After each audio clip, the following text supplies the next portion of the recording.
The room was spinning again. I gripped the kitchen counter, trying to steady myself as black spots danced in my vision. My sister Victoria stood over me, her perfectly manicured hands on her hips. Get up, Maya. This is exactly why you need my help. You can't even handle a simple cleanse without being dramatic. I'm Maya, 17, and for the past 3 months I've been living under Victoria's wellness program. My 24-year-old sister, a self-proclaimed nutrition expert with an Instagram following, had convinced our parents that my weight issue needed her intervention. Mom, Victoria called out, Maya's pulling her fainting act again. Mom walked in, barely glancing at me slumped against the counter. Honey, you need to commit to your sister's program. She's trying to help you. The irony was, I'd never been overweight. At 5'6" and 130 pounds, I was perfectly healthy. But Victoria had always been obsessed with appearance, and when she moved back home after her divorce, she'd made me her new project. Look at this. Victoria grabbed my food diary, waving it in Mom's face. She ate a whole apple yesterday. That's pure sugar. No wonder she's not seeing results. My diet consisted of Victoria's special smoothies 3 times a day, a blend she prepared herself and monitored me drinking. Any other food was logged and scrutinized. Even water had to be approved. I just need real food, I whispered, my voice shaking. Please. Real food is what made you like this, Victoria snapped, pinching my arm. My smoothies have everything you need. You're just not trying hard enough. Dad walked in, his attention fixed on his phone. Is she complaining again?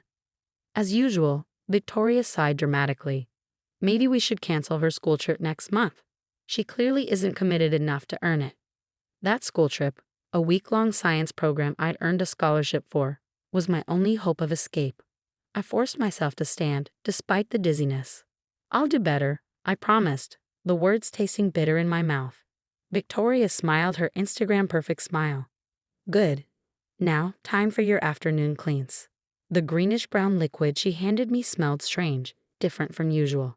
But under their watchful eyes, I had no choice but to drink it. Within an hour, I was violently ill. My stomach cramped so badly I could barely walk. When I tried to call my best friend Anna from the bathroom, Victoria caught me and took my phone. No one needs to know about your detox symptoms, she said sweetly. It's just weakness leaving the body. That night, I heard Victoria and my parents talking downstairs. She's always been attention-seeking, Mom said. Remember how she tried to overshadow your wedding by getting that academic award? The program is working, Victoria insisted. She's down 10 pounds this month alone. Trust my process. I looked at myself in the mirror, seeing the dark circles under my eyes, my dull hair, the way my clothes hung loose. This wasn't health. This wasn't even about weight anymore. But every time I tried to speak up, they dismissed me as dramatic. The next morning at school, I couldn't focus. The numbers on my math test blurred together. During PE, my legs gave out completely. Maya, Anna caught me before I hit the ground. That's it. I'm getting the nurse. No, please, I begged, but it was too late. Nurse Jenkins took one look at me and called an ambulance. By the time Victoria and my parents arrived at the hospital, Dr. Matthews had already ordered comprehensive blood work. This is ridiculous, Victoria complained. She's just dehydrated from not following my hydration schedule properly.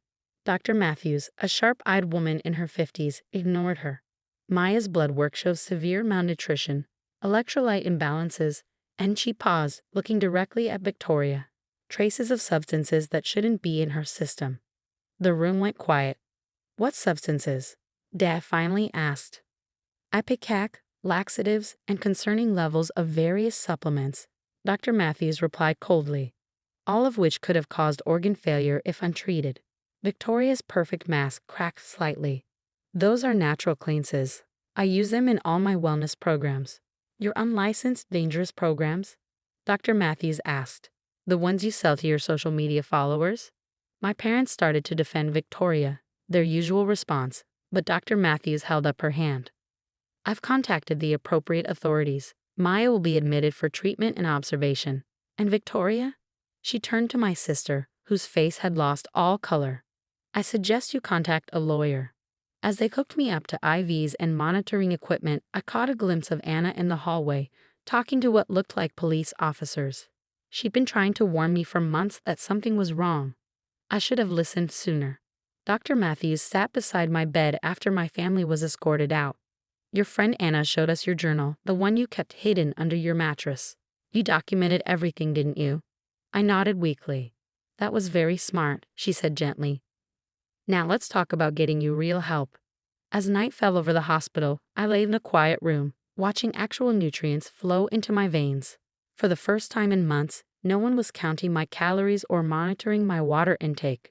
No one was calling me dramatic or weak. I didn't know what would happen next, but I knew one thing for certain. Victoria's diet tips had nearly killed me.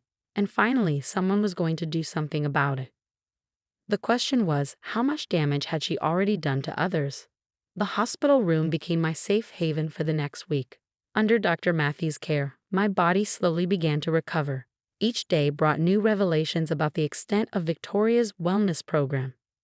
Your sister's smoothies contained a dangerous cocktail of unregulated supplements, Dr. Matthews explained during morning rounds.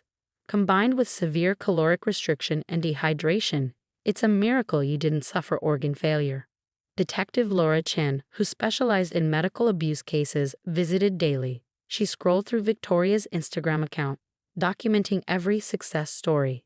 Young girls who'd lost dramatic amounts of weight through her program. We've identified 23 other victims so far, Detective Chen told me. Some as young as 14.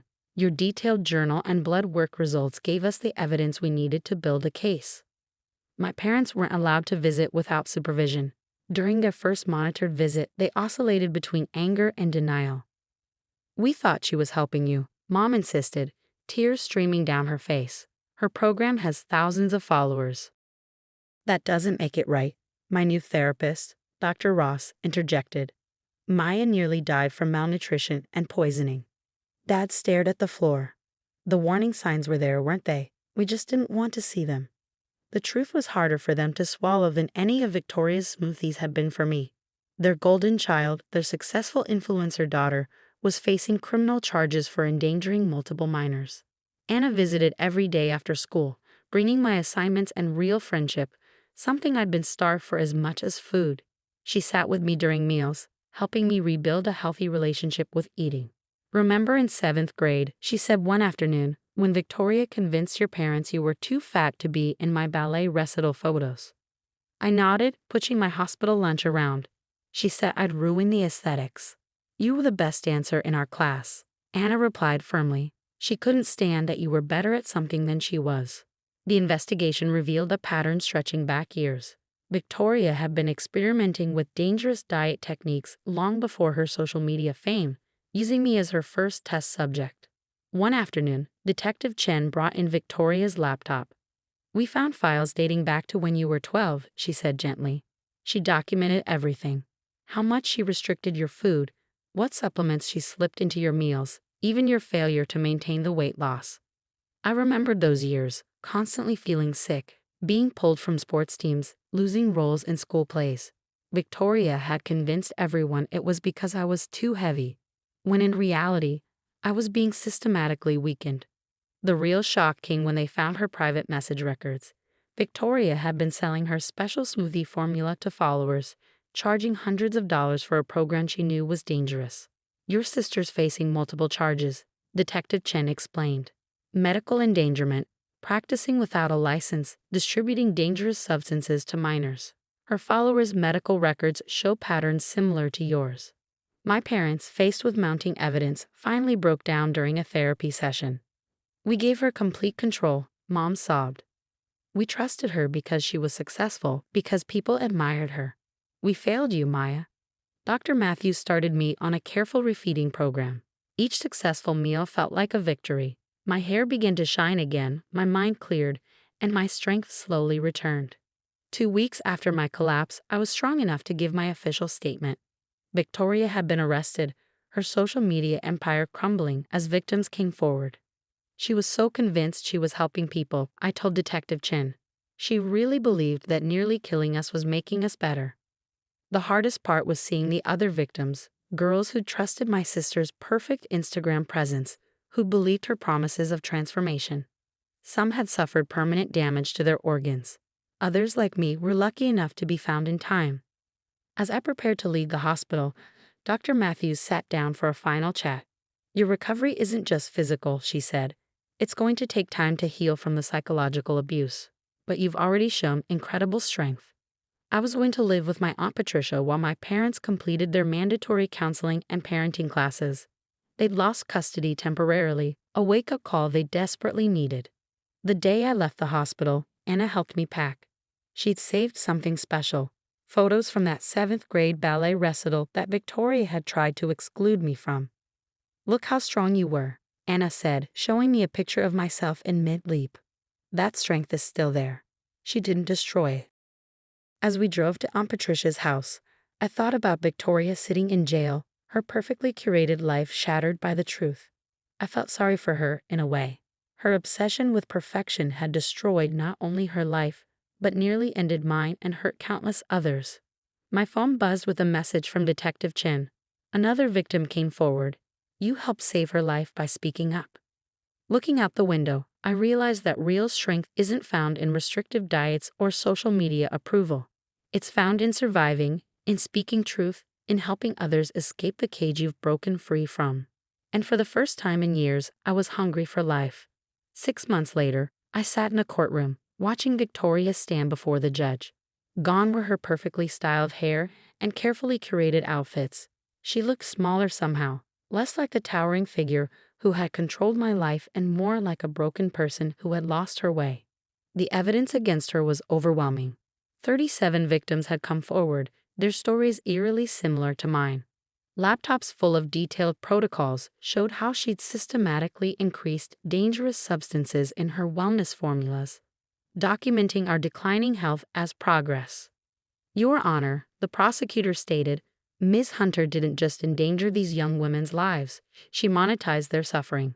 She sold her own sister's weight loss as a success story, knowing it was achieved through systematic poisoning. Victoria's lawyer tried to paint her as a misguided influencer caught up in toxic wellness culture. But the medical records, the bank transfers, the private messages telling girls to ignore their doctors, it all told a different story. When it was my turn to give my victim impact statement, I felt steady for the first time in years. My sister convinced me that my worth was measured in pounds lost, I said clearly. She taught me to distrust my body, my hunger, my own mind.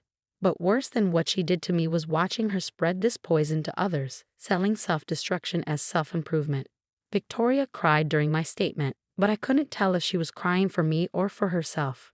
Our parents sat in the gallery, finally seeing the full scope of what they'd enabled.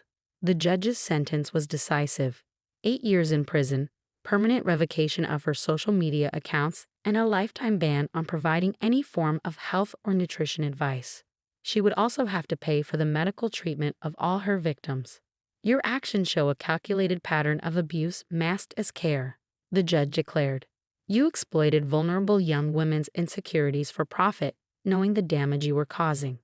Outside the courthouse, I met some of the other survivors. Girls like Rachel, who'd lost her senior year to hospitalization, and Kimberly, whose kidney damage would require lifelong treatment.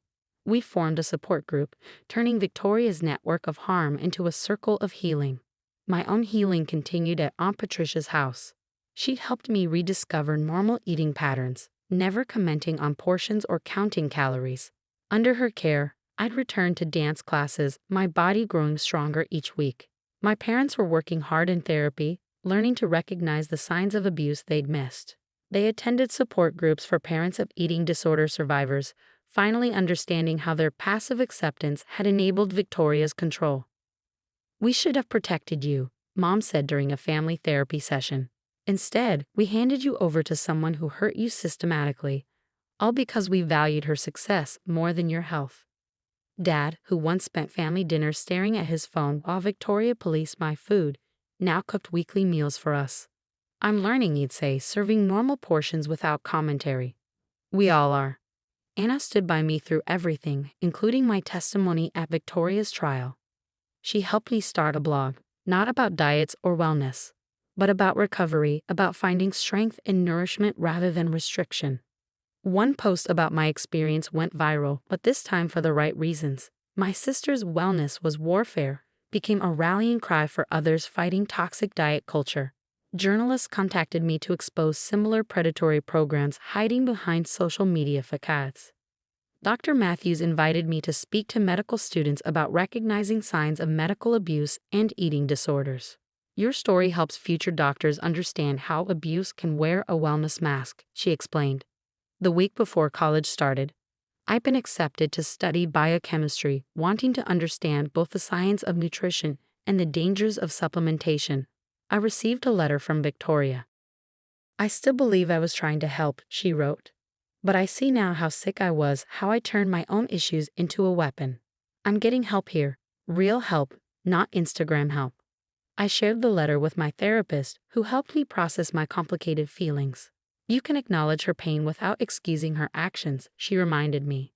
Today, I'm preparing for my freshman year. My dorm room is decorated with photos, not carefully angled before and after shots, but real moments of joy. There's one of me and Anna at dance recital, both of us sweaty and laughing. Another shows a family dinner where everyone's actually eating, not just arranging food for photos. The mirror that once served as a battleground now reflects a survivor. My body is no longer a project to be fixed, but a story of resilience. Every meal is an act of rebellion against the lies I was fed, both literally and figuratively. Victoria's wellness empire has crumbled, but from its ashes, something authentic has grown. The girls she hurt have become advocates, turning their pain into protection for others. We've learned that true health isn't found in restricted calories or carefully filtered photos, but in nourishing our bodies and speaking our truth. Sometimes healing looks like gaining weight. Sometimes it looks like losing the people who poisoned you with love.